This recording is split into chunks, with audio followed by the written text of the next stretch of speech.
2020년 10월 12일입니다.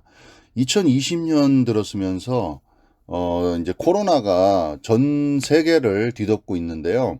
그 중에 좀 우리가 그동안 사용하지 않던 말인데 좀 생소한 단어인데 이제는 좀 익숙해진 그런 단어가 있습니다.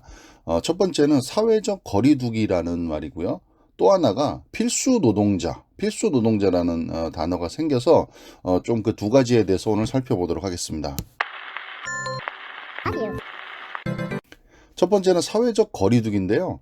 이제 2020년 10월 12일부터는 사회적 거리두기가 2단계에서 1단계로 좀 조정이 됐습니다. 그래서 요 1단계로 조정이 됨에 따라서 좀 바뀌는 거에 대해서 좀 몇 가지만 간단하게 살펴보겠습니다. 첫 번째는 집합 모임 행사에 대해서 수도권 지역은 실내 50인, 실외 100인 이상 자제를 권고하고 있습니다. 그리고 비수도권 지역은 허용이 되는 걸로 그렇게 변경이 됐습니다.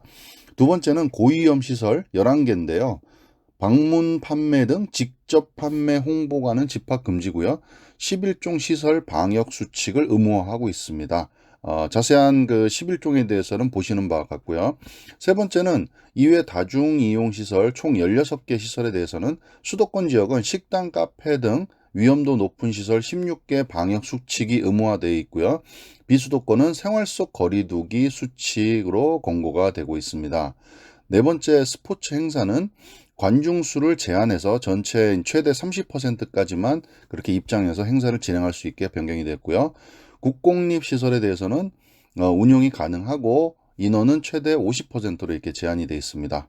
여섯 번째, 교회는 수도권 지역은 대면 예배가 가능하되 인원을 제한합니다. 예배실 좌석수의 30% 이내고요. 모임이나 식사는 금지되어 있고요. 비수도권은 지역 상황에 따라서 지자체별로 시행을 합니다. 일곱 번째, 사회복지시설과 어린이집은 운영이 가능합니다. 대신에 방역수칙을 철저히 지켜라, 준수해라 라고 되어 있습니다. 여덟 번째는 기관과 기업은 공공, 유연, 재택근무 등을 통한 근무 밀집도를 최소화해라. 전 인원의 3분의 1, 민간 유연 재택근무 등을 활성화를 권고하고 있습니다. 이렇게 이제 사회적 거리두기가 그동안 이제 2단계였다가 1단계로 조정이 10월 12일부터 됐으니까 이거에 맞춰서 시설들이 운영을 하면 되겠고요. 그 다음에 이제 우리가 2020년 코로나가 생기면서 이 이제 노동 분야에 있어서도 특이한 단어가 하나 생겼습니다. 필수 노동자라는 단어가 생겼는데요. 그거에 대해서 한번 살펴보도록 하겠습니다.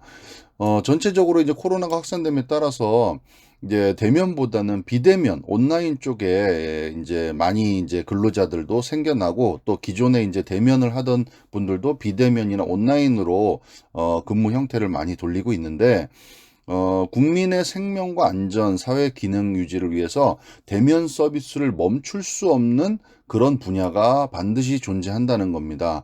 이들을 우리가 필수 노동자라고 하는 겁니다. 어떤 분들이 있냐면요. 보건의료 종사자, 의료업계 종사하시는 분들, 뭐 이거는 비대면으로 할 수가 없죠. 치료를 해야 되니까. 그 다음에 돌봄 종사자, 배달업, 특히 이제 배달이 굉장히 많이 활성화되고 많이 늘고요. 특히나 이제 밖에 나가서 외식을 하는 것보다는 집에서 주문해서 식사하는 경우도 많고 이렇게 같이 모임 때 음식을 주문하는 경우들이 많습니다. 그리고 환경미화원 어쨌든 누군가는 나가서 청소를 해야 되겠죠. 이러한 이제 코로나 때문에 생명 안전, 사회 기능 유지를 위한 대면 서비스를 반드시 제공해야 되는 분들을 우리가 필수 노동자라고 그렇게 부르고 있습니다. 문제는 이분들이 이제 굉장히 열악한 근무 조건 속에 있다는 건데, 아무래도 이제 뭐 우리가 3D 업종 이렇게 기피하는 그런 업종들을 얘기하기도 하는데, 임금이 아주 낮고요. 그 다음에 산재 위험에 노출이 돼 있고, 장시간 노동을 해야 되고요. 안전망 사각지대에 놓여 있습니다. 그리고 특히나 이제 이 감염병에 대해서 노출이 돼 있고, 그 다음에 과로가 위험하다. 그래서 이분들은 더욱더 코로나에 감염될 위험성이 높다는 겁니다. 그래서 이 해외에서도 필수 노동자들에 대한 보호 조치가 이미 이제 착수가 됐다고 하는데요. 캐나다 같은 경우는 저임금 필수 노동자의 임금을 인상했다고 하고요. 영국은 필수 노동자에 대한 코로나 무료 검진을 실시하고 있다고 합니다.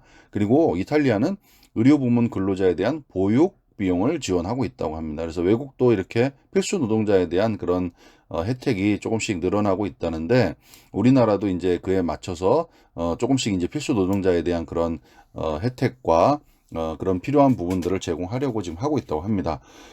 그래서 이제 필수 노동자 보호를 위한 범정부 TF 출범회의를 10월 6일 날 했고요. 거기에 내용은 이제 안전 및 건강 보호 위한 인프라를 조성한다. 그리고 과로 방지 및 근로 여건을 개선하겠다.